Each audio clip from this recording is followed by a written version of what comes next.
back! I've got no grief with you. All I want is this bastard. Please! He's a madman! Mr. Toombs, you're insane! You need help! It's Corporal! Corporal Toombs! You don't get to lie! Not today! Today it all comes out! What are you talking about? Why do you want to kill this man? Want? What I want is my life back. I want to go to sleep without screaming in my dreams. I want the people who sent me to Akuz brought to justice. Can't you see that Toombs is crazy? Shoot him! But if I can't get that, I'll have to settle for killing the men who took my life away. What did the doctor do to you, Corporal? We were on Akuz. When the Thresher Maws hit, my entire unit was wiped out. The Thresher Maws, the scientists were studying them. They let them hit our unit just to watch. I woke up in a holding cell. The scientists were delighted I'd survived. Now they had someone to run tests on. What kind of tests are we talking about? You can't believe Toombs! He doesn't have any proof! I demand a fair trial! Ever had Thresher Maw acid in your veins? I have. They wanted to see what it would do. They're part of some organization, Cerberus, that runs secret tests like this. They treated me like a lab animal. This is justice. This man deserves to die. So, are you going to kill me or not? I can arrest him. He'll answer for his crimes in court. Weren't you listening? He was part of a secret organization. I don't know what Cerberus is, but they'll never let their operation become public. This is the only way. Are you helping me, or are you killing me? If what you're saying is true, then pull that trigger. I won't stop you. Mr. Toombs, please! We had no choice!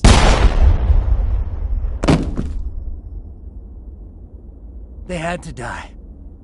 You get it, right? I had no choice. But it's okay now. Now the scientists are just like my unit. No survivors.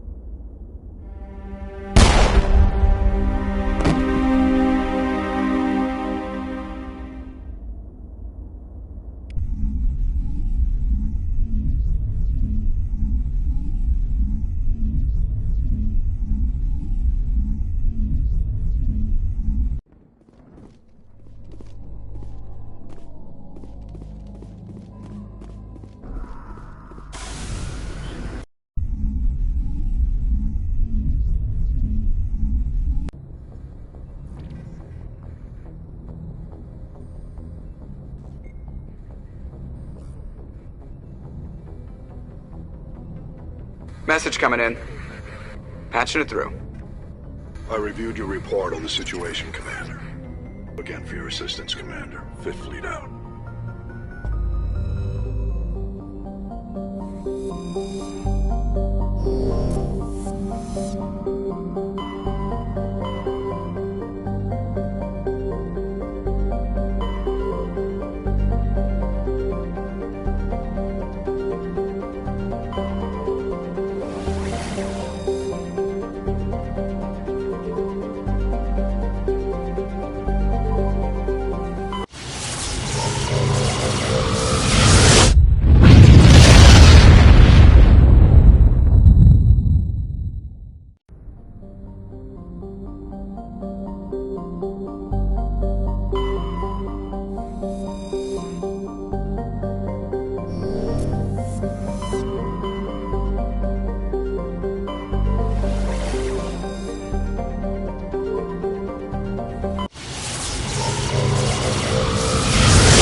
Commander, I'm picking up a signal from the planet's surface.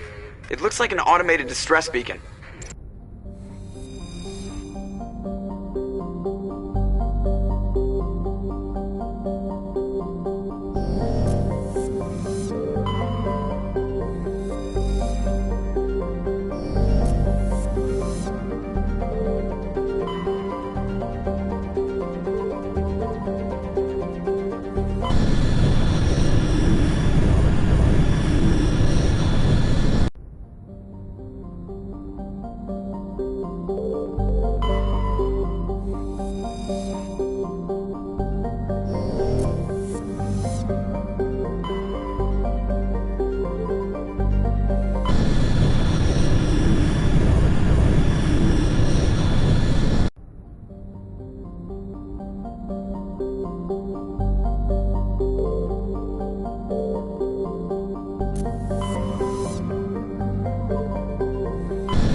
Commander, I'm picking up some strange readings.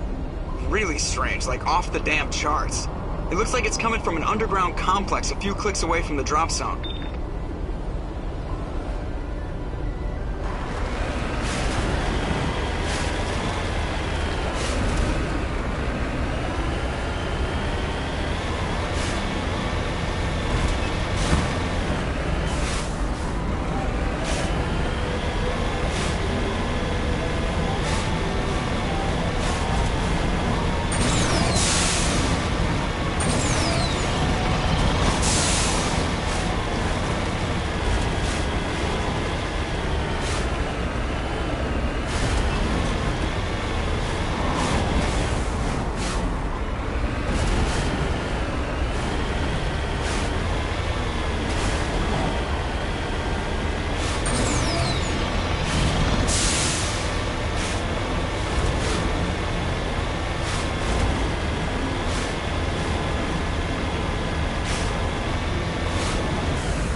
shield!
Patching you up.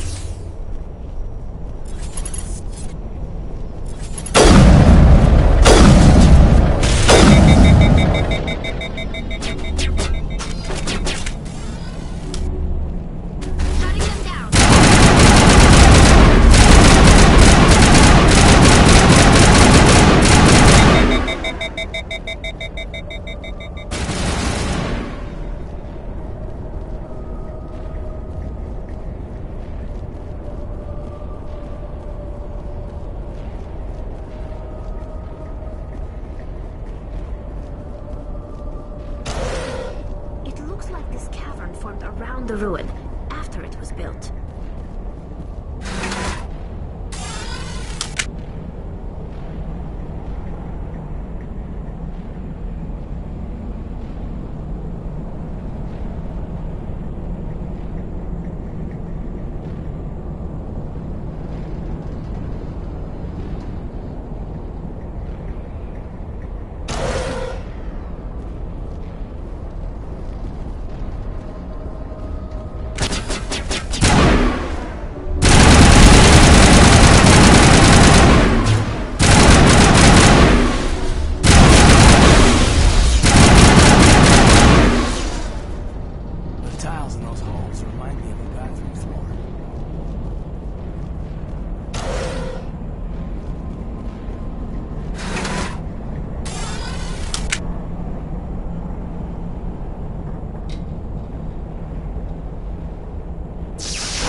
Can you hear me out there?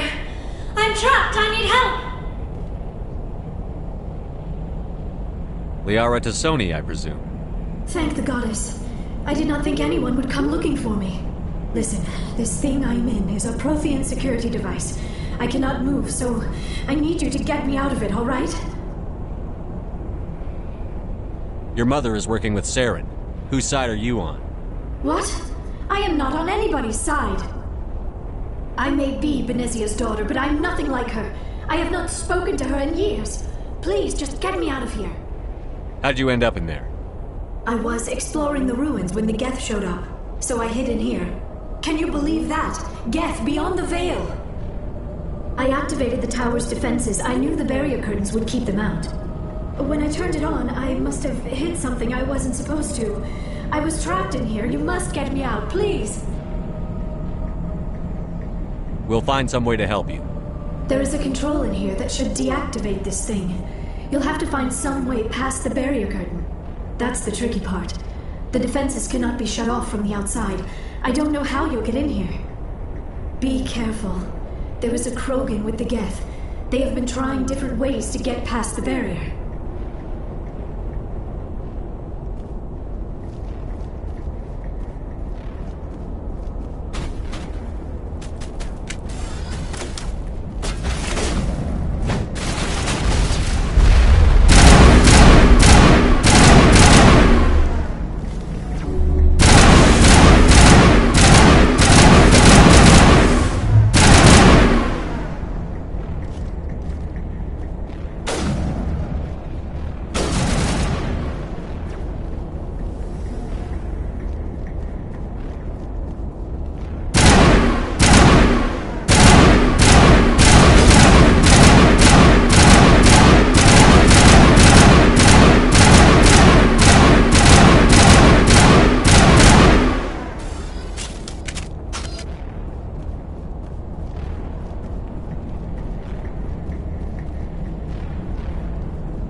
How did you get in here?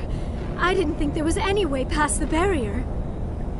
We blasted through with the mining laser. Of course. Yes, that makes sense. Please, get me out of here before more Geth arrive. That button over there should shut down this containment field.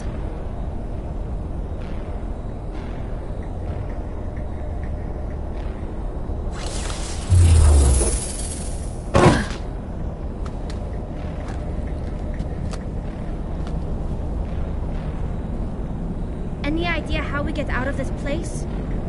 There is an elevator back in the center of the tower. At least I think it's an elevator. It should take us out of here. Come on!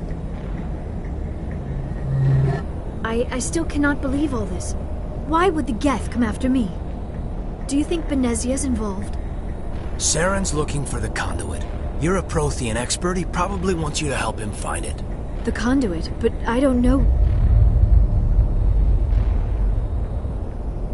What the hell was that?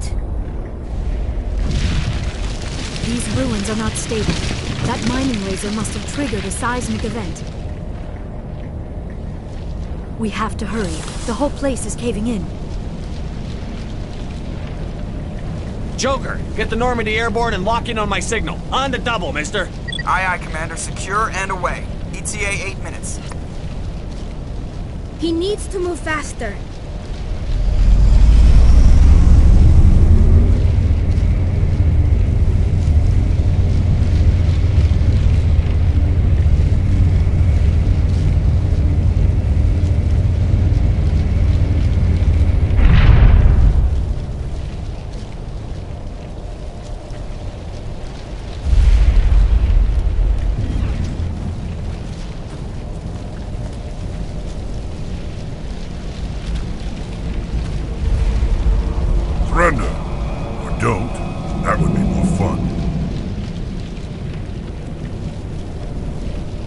there a reason you're in my way? The same reason you're here. The Asari. Thanks for getting rid of those energy fields for us. Hand the doctor over. Whatever it is you want, you are not getting it from me. She'll stay with us, thanks. Not an option. Saren wants her, and he always gets what he wants. Kill them. Spare the Asari if you can. If not, doesn't matter.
Too close, Commander. 10 more seconds we would have been swimming in molten sulfur. The Normandy isn't equipped to land in exploding volcanoes. They tend to fry our sensors and melt our hull. Just for future reference. We almost died out there, and your pilot is making jokes?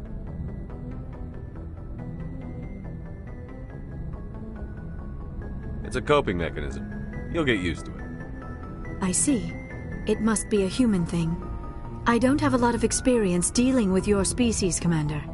But I am grateful to you. You saved my life back there, and not just from the volcano. Those Geth would have killed me or dragged me off to Saren. What did Saren want with you? Do you know something about the conduit? Only that it was somehow connected to the Prothean extinction. That is my real area of expertise. I have spent the past 50 years trying to figure out what happened to them. How old are you exactly? I hate to admit it, but I am only 106. Damn! I hope I look that good when I'm your age. A century may seem like a long time to a short-lived species like yours. But among the Asari, I am barely considered more than a child. That is why my research has not received the attention it deserves. Because of my youth, other Asari scholars tend to dismiss my theories on what happened to the Protheans. I've got my own theory on why the Protheans disappeared. With all due respect, Commander, I have heard every theory out there. The problem is finding evidence to support them. The Protheans left remarkably little behind. It is almost as if someone did not want the mystery solved. It is like someone came along after the Protheans were gone and cleansed the galaxy of clues. But here is the incredible part. According to my findings, the Protheans were not the first galactic civilization to mysteriously vanish. This cycle began long before them. Where'd you come up with this theory? I thought there wasn't any evidence. I have been working on this for 50 years. I have tracked down every scrap and shred of evidence. Eventually, subtle patterns start to emerge, patterns that hint at the truth. It is difficult to explain to someone else. I cannot point to one specific thing to prove my case. It is more a feeling derived from a half-century of dedicated research. But I know I'm right, and eventually I will be able to prove it. There were other civilizations before the Protheans. This cycle has repeated itself many times over. What cycle? What are you talking about? The galaxy is built on a cycle of extinction. Each time a great civilization rises up, it is suddenly and violently cast down. Only ruins survive. The Protheans rose up from a single world until their empire spanned the entire galaxy. Yet even they climbed to the top on the remains of those who came before. Their greatest achievements, the mass relays and the Citadel, are based on the technology of those who came before them. And then, like all the other forgotten civilizations throughout galactic history, the Protheans disappeared. I have dedicated my life to figuring out why. They were wiped out by a race of sentient machines. The Reapers. The Reapers? But I have never heard of... How do you know this? What evidence do you have? There was a damaged Prothean beacon on Eden Prime. It burned a vision into my brain. I'm still trying to sort out what it all means. Visions? Yes, that makes sense. The beacons were designed directly into the mind of the user. Finding one that still works is extremely rare. No wonder the Geth attacked Eden Prime. The chance to acquire a working beacon, even a badly damaged one, is worth almost any risk. But the beacons were only programmed to interact with Prothean physiology. Whatever information you received would have been confused, unclear. I am amazed you were able to make sense of it at all. A lesser mind would have been utterly destroyed by the process. You must be remarkably strong-willed, Commander. Okay, this isn't helping us find Saren or the conduit. Of course, you're right. I am sorry, my scientific curiosity got the better of me. Unfortunately, I do not have any information that could help you find the conduit, or Saren. I don't know why Saren wanted you out of the picture, but I think we'll be a lot better off if we bring you along. Thank you, Commander. Saren might come after me again. I cannot think of anywhere safer than here on your ship. And my knowledge of the Protheans might be useful later on. And her biotics will come in handy when the fighting starts. Good to have you on the team, Liara. Thank you, Commander. I am very grateful. Oh, I am afraid I am feeling a bit lightheaded. When was the last time you ate or slept? Dr. Chakwa should take a look at you. It is probably just mental exhaustion, coupled with the shock of discovering the Protheans' true fate. I need some time to process all this. Still, it could not hurt to be examined by a medical professional. It will give me the chance to think things over. Are we finished here, Commander? We can talk again after you've seen the doctor. The rest of you, dismissed. Mission reports are filed, Commander. You want me to patch you through to the Council? Patch him through, Joker. Setting up the link now, Commander. We've received your report, Commander. I understand Dr. Tassoni is on the Normandy. I assume you're taking the necessary security precautions. Liara's on our side. The Geth were trying to kill her. Benezia would never allow Saren to kill her daughter. Maybe she doesn't know. Or maybe we don't know her. We never expected she could become a traitor. At least the mission was a success. Apart from the utter destruction of a major Prothean ruin. Was that really necessary, Shepard? The Geth were crawling all over those ruins. We were lucky to make it out alive. Of course, Commander. The mission must always take priority. Good luck, Commander. Remember, we are all counting on you.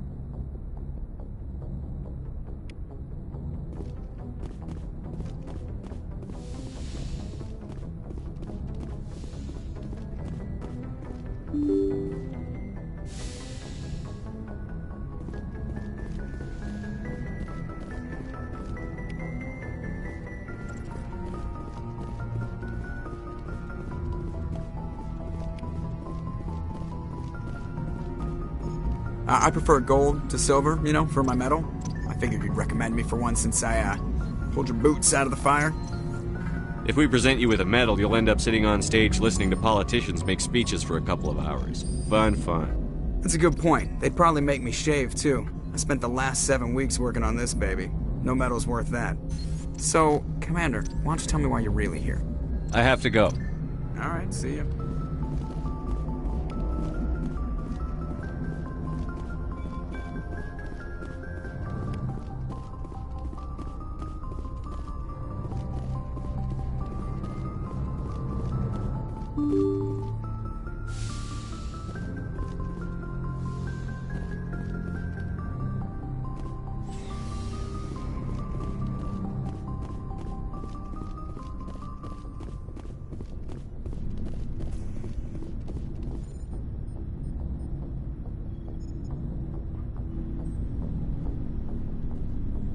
Anything you need, Commander? Just trying to get a sense of where the crew's at. Thoughts? Is this an official evaluation, Commander? Or off the record? Alenko, when it's just you and me, you can consider it off the record. That's a generous attitude. Okay. I think there's something wrong with all this. This Saren is looking for records on some kind of galactic extinction, but we can't get backup from the Council? Sorry, Commander. There's writing on the wall here, but someone isn't reading it.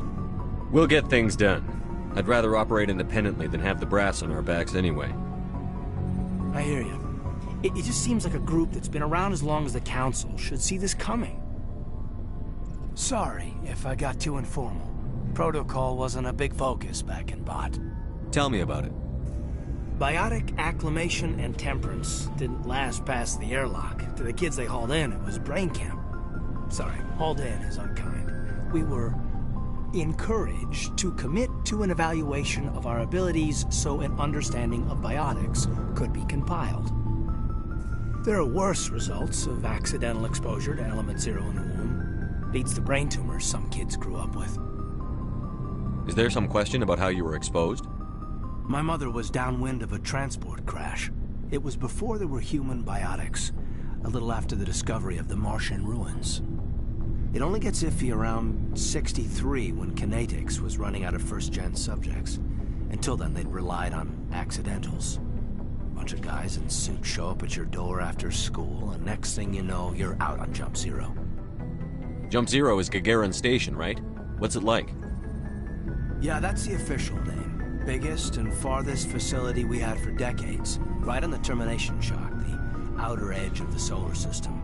It's where they did all the Goose Chase FTL research before we caught on to using mass effect fields. It was a sterile research platform when I was there. There were other kids in the same boat, right? At least you weren't alone out there. That's true. We did have a little circle that'd get together every night before lights out. We didn't have much to do, though. It was a research platform then, and Kinetics kept Jump Zero off the extranet to prevent leaks. Then you must have had plenty of time to get to know each other. Yeah, we'd sit around and bull every night after dinner, play cards or network games. There was this girl named Rana, who had a little circle grow up around her. She was from Turkey. Her family was very rich. But she was smart and charming as hell. Beautiful, but not stuck up about it. I think you'd have liked her. Sounds like she was special to you. She was. Maybe she felt the same. But things never felt together. Training, you know. You know of any intentional exposures for certain? No one knows. Doesn't mean they didn't happen. As big as the exposures were, it was hard to track down accidentals. It was different then. No one knew the potential, so there wasn't a lot of regulation. Anything Kinetics did was gold. I'm not saying they intentionally detonated drives over our outposts, but in retrospect, they were damn quick on the scene. Jump Zero's a long way from home. What was it like?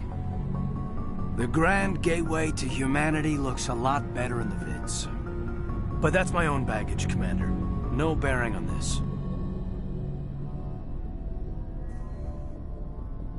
Alenko, there's no regulation that says you can't be friends with your commander. I appreciate that, Commander. I just don't want you to think that I'm a whiner.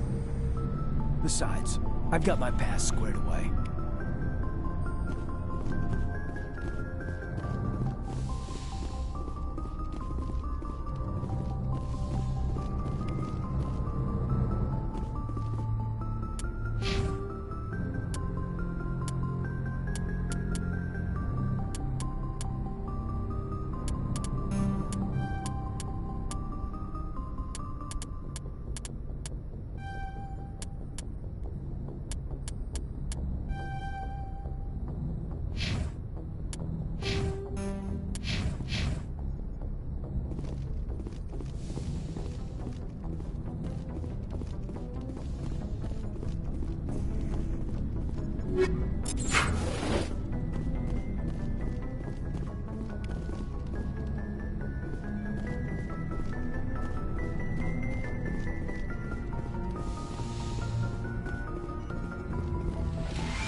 Yes, Commander? Is there something you need? How well do you know the lieutenant? I'd never worked with him before this mission, but he has an impressive service record, over a dozen special commendations. Tends to keep to himself, though. Maybe because of the headaches. It's not easy being an L2. What does that have to do with it? Well, most biotics now use the L3 implants. Lieutenant Alenko was wired with the old L2 configuration. Sometimes there are complications. What kind of complications? Severe mental disabilities, insanity, crippling physical pain. There's a long list of horrific side effects. Caden's lucky. He just gets migraines. I should go. Goodbye, Commander.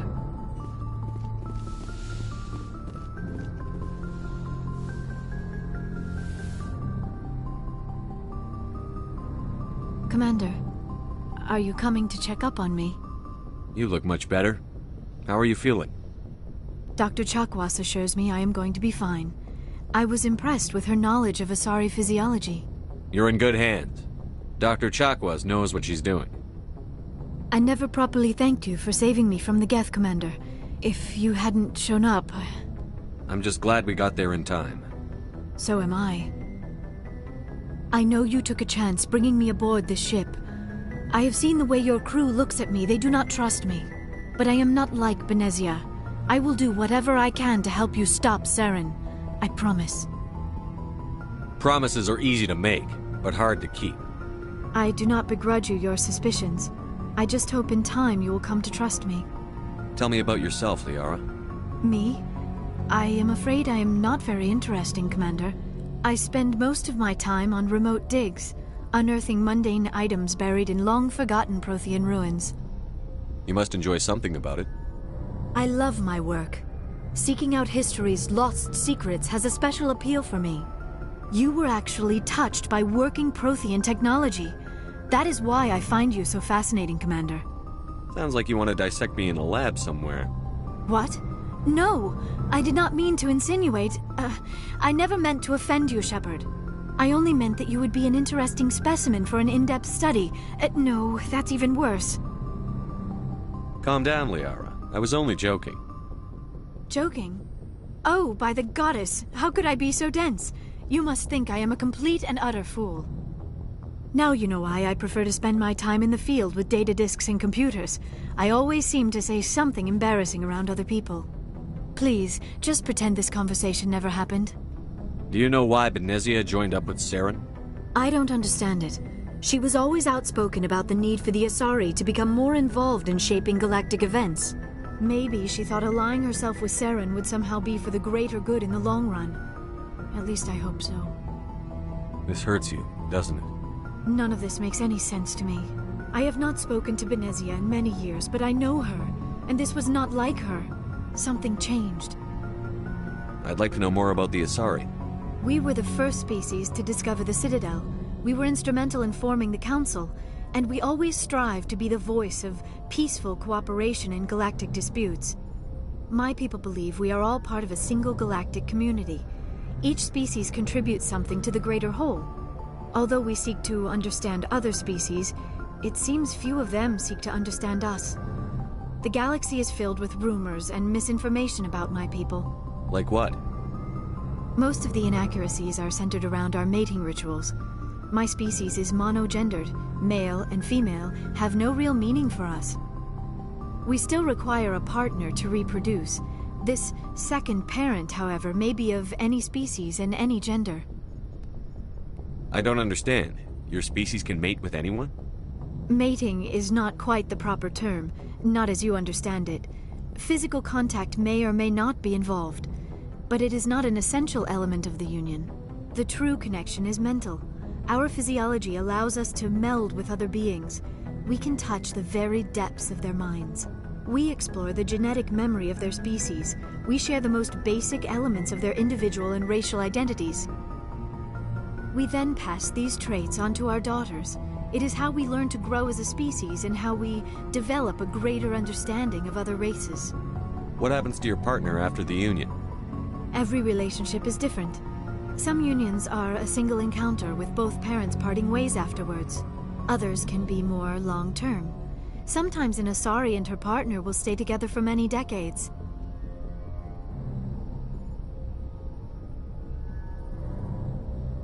You Asari live for 1,000 years. What happens when your partner dies? Few sapient species live as long as my kind. We have learned to take a philosophical approach to our unions. We do not focus on the inevitable loss of our partners. Instead, we enjoy the time we spend with them. And even after they're gone, a part of them lives on in us. The union is a connection that transcends both time and space. Do you know who Matriarch Benezia chose as her partner? She rarely spoke of her partner. Though I know my father, if you want to use that term, was another Asari. I thought you always needed another species to serve as one of the parents. Think about it, Shepard. If we were not able to mate with our own species, we would have died out long before we ever mastered spaceflight and left our homeworld. Union with our own kind is no longer common. Most Asari believe it weakens our species. Asari daughters inherit racial traits from the father species. If both parents are Asari, then nothing has been gained, or so conventional wisdom would hold. I am what is sometimes called a pureblood. Though no Asari would ever be cruel enough to say the word to my face, it is a great insult among my people. It is possible Benezia's partner was embarrassed by their union. She may have been too ashamed to publicly acknowledge me as her offspring. How could anyone abandon their own child? I cannot answer that. This is all speculation on my part. It is possible she wanted to be part of my life, but something happened to her before she had the chance. Benezia never spoke of her partner. Whatever happened, it caused her too much pain to dwell on it. She raised me by herself, though that is not uncommon. Many Asari raise their children alone, particularly if the father species is short-lived. Often the partner will pass on long before the child reaches maturity. I should go. Goodbye, Shepard.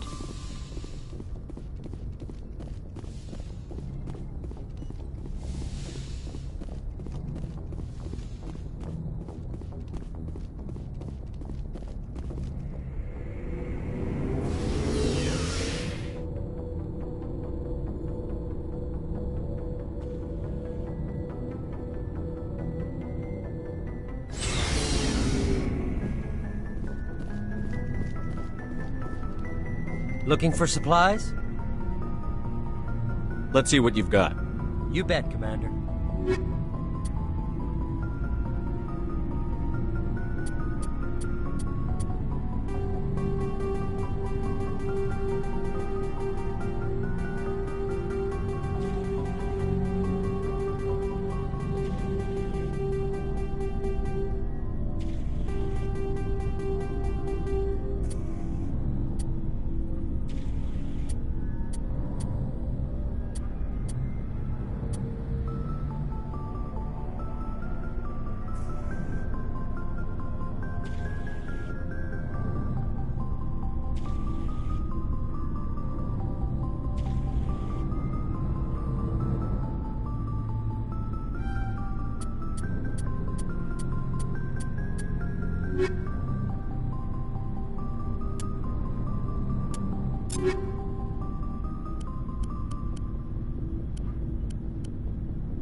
Looking for supplies?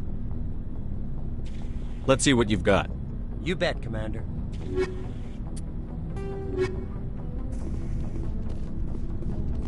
Commander, nice work out there. I knew working with the Spectre would be better than life at CSEC. Have you worked with a Spectre before? Well, no, but I know what they're like. Spectres make their own rules. You're free to handle things your way. At CSEC, you're buried by rules. The damn bureaucrats are always on your back. Being a Spectre does have its advantages. Exactly my point. If I'm trying to take down a suspect, it shouldn't matter how I do it, as long as I do it. But CSEC wants it done their way. Protocol and procedure come first. That's why I left. So you just quit because you didn't like the way they do things? There's more to it than that. It didn't start out bad, but as I rose in ranks, I got saddled with more and more red tape. CSEC's handling of Saren was typical. I just couldn't take it anymore. I hate leaving. I hope you made the right choice. I'd hate for you to regret it later. Well, that's sort of why I teamed up with you. It's a chance for me to get off the Citadel, see how things are done outside CSEC. Either way, I plan to make the most of this. And without C-Sec headquarters looking over my shoulder, well, maybe I can get the job done my way for a change. As long as you do your job well, you're free to go about your business as you see fit. Thank you, Commander.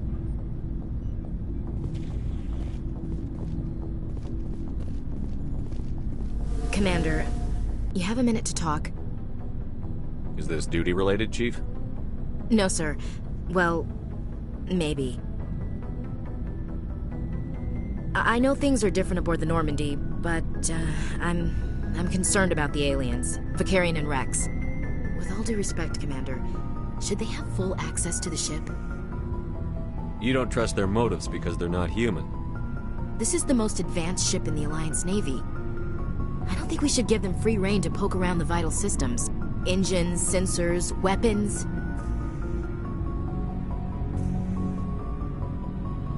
You don't trust the Alliance's allies? I'm not sure I'd call the Council races allies.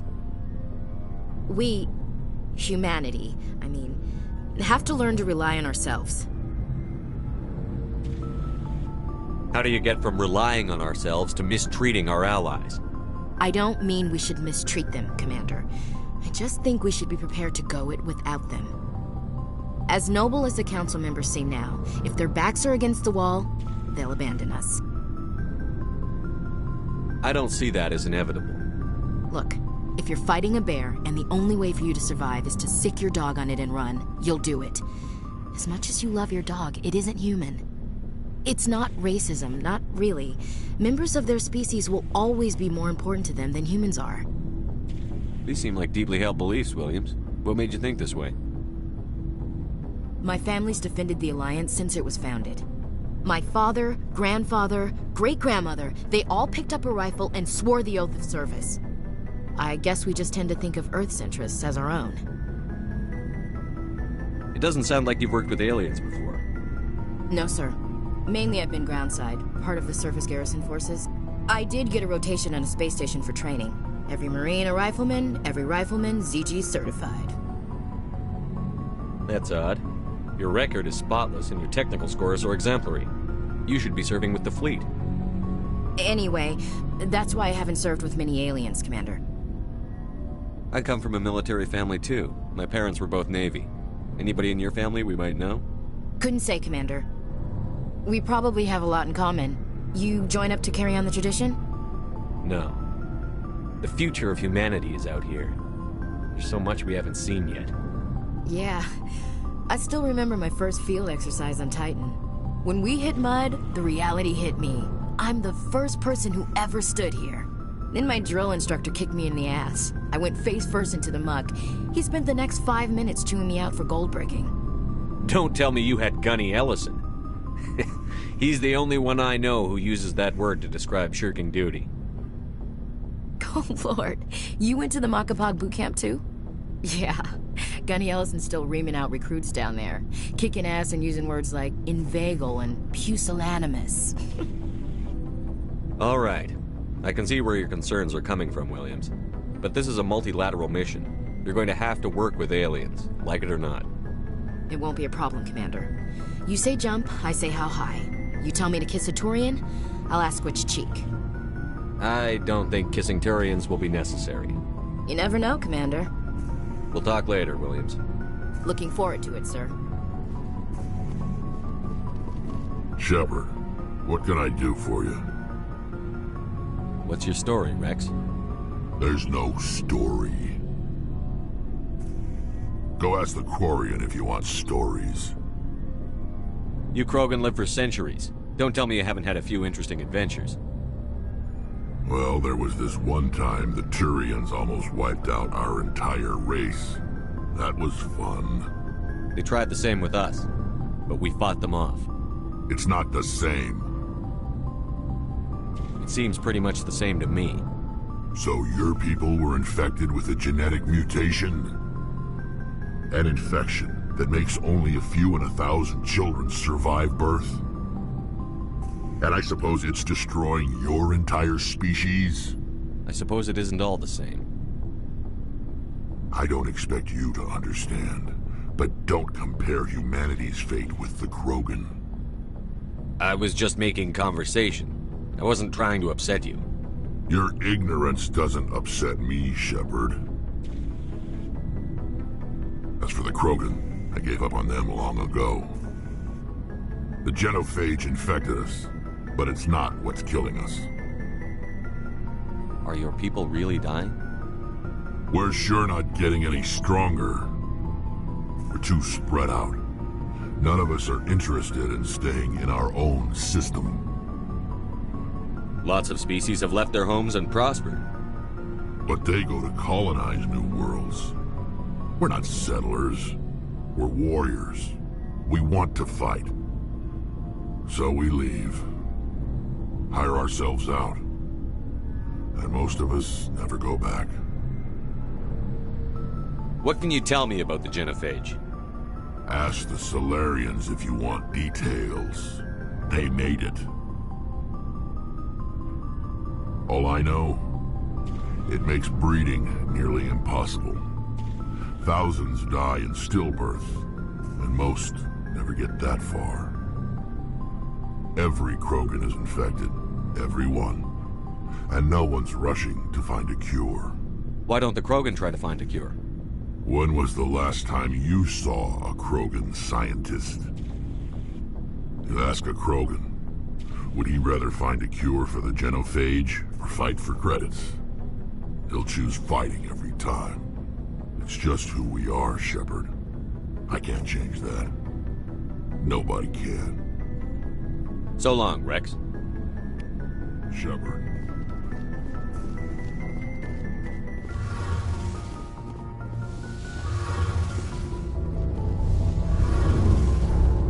Hey, Commander, you know that Quarian, Tally?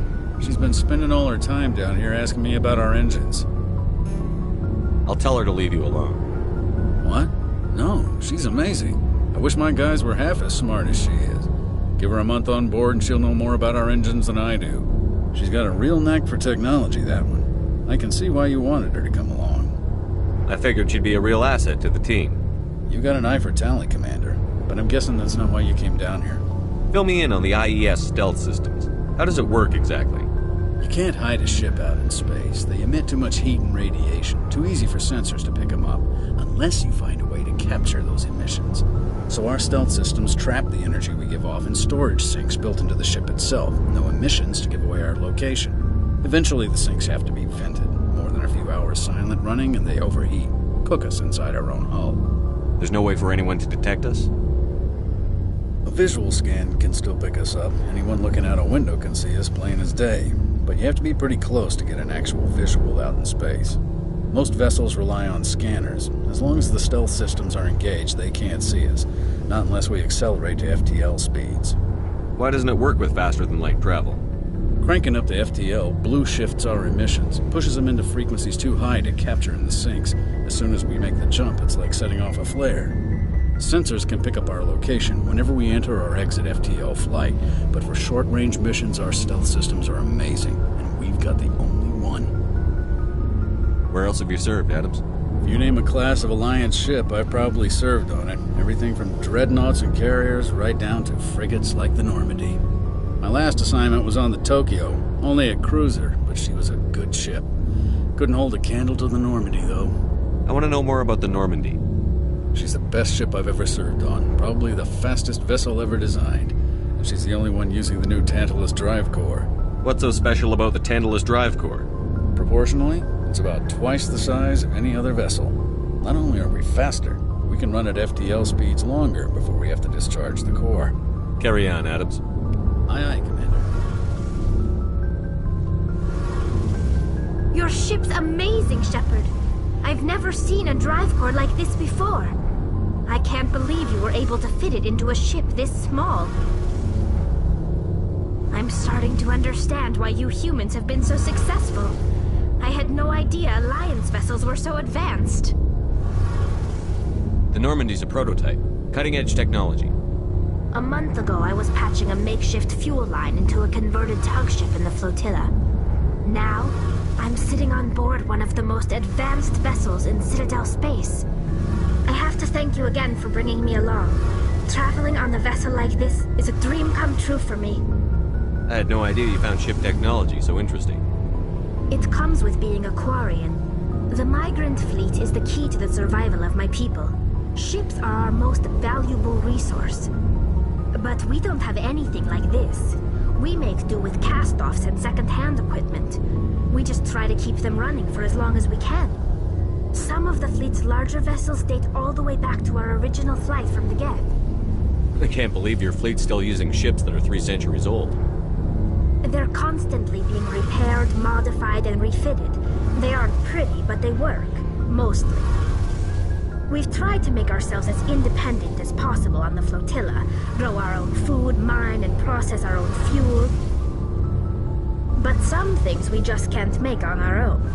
A patch to maintain the hull integrity requires raw materials we just don't have. That's why our pilgrimages are so important. Tell me about your people. Our lives aren't easy. Resources are scarce, and we are constantly on the move. Everything we do must in some way contribute to the continuation of the migrant fleet. There are 17 million Quarians in the flotilla, and each of us relies on the others for survival. The bonds among my people are strong. Unfortunately, we have had to surrender many of the freedoms and civil liberties other species take for granted. What kind of freedoms? Well, it's illegal for parents to have more than one child. If our population grows too much, it would strain our resources to their breaking point. Of course, we also can't allow our numbers to become too few. If our population is in decline, the rule against single births is temporarily repealed. In extreme cases of population decline, incentives are even offered to encourage multiple births, though the Conclave hasn't had to take such measures in nearly a century. That's your government. The Conclave is our civilian branch of government. Each ship can elect a representative to serve on the Conclave and make decisions that affect the fleet as a whole. On matters that affect an individual ship, however, the captain has the final say. It's a tradition that dates back to the early days, when the fleet was governed by martial law. Fortunately, most captains nowadays are smart enough to have an elected council from their crew to give them advice and guidance. So the ultimate power rests with elected officials. In practice, the Conclave and the respective council for each ship tend to set the rules that govern our daily lives. But in theory, we are still under military jurisdiction. The 5 top-ranking military officials in the fleet serve on the Admiralty Board. These 5 have the power to overrule any decision by the Conclave in case of emergency. To do so requires unanimous agreement among the Admiralty, and they can only do this once. After that, the entire board must resign their posts. It's a safeguard that served us well. In nearly 3 centuries, the Admiralty Board has only overruled the Conclave 4 times. I want to know more about the Geth. I doubt I can tell you anything you don't already know. It's been almost 3 centuries since they drove my people into exile. All I know is the story of their origins. What they were when we created them, and how they turned on us. Interesting. The Geth were originally created to serve as an automated manual labor force. Initially, their intelligence was as limited as any VI. Over time, we made small modifications to allow them to perform more varied and complex tasks, bringing them.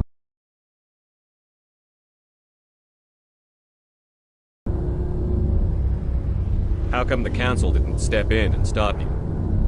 This wasn't true AI research. We may have been skirting the bounds of the law, but we never did anything that was actually illegal. The changes were so insignificant, so gradual, that we were able to control them. Or so we thought. But one thing we underestimated was the power of the neural network.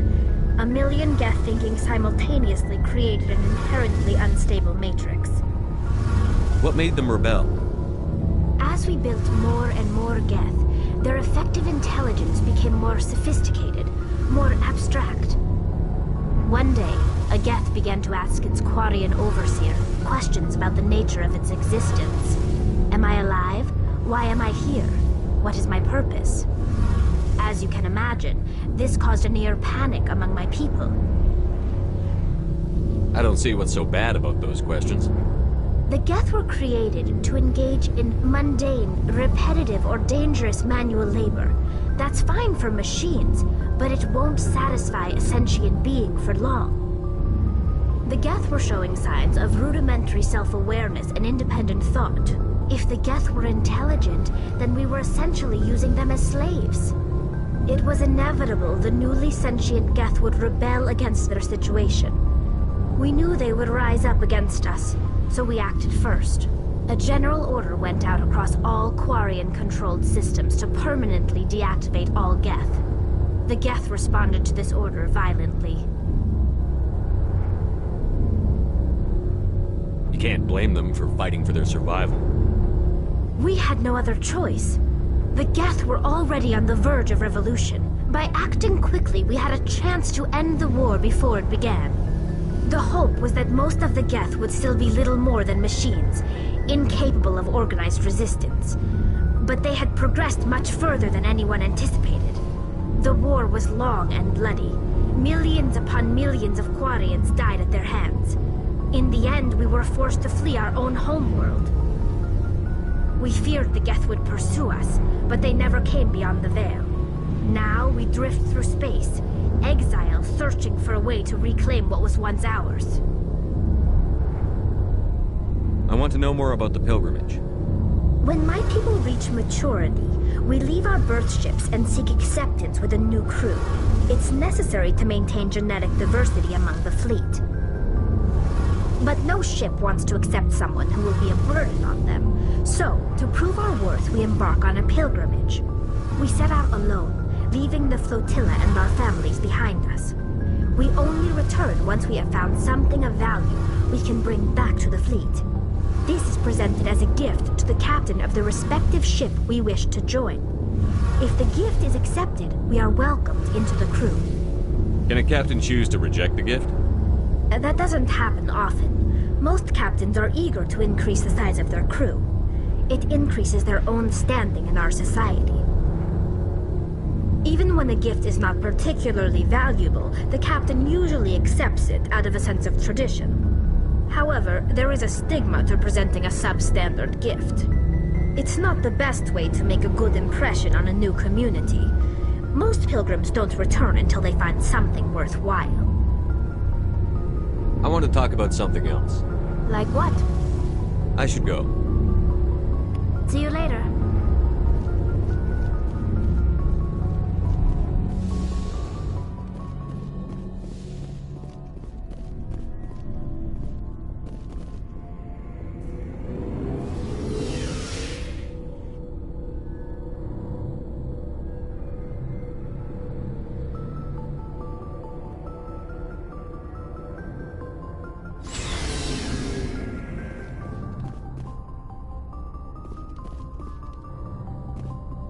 you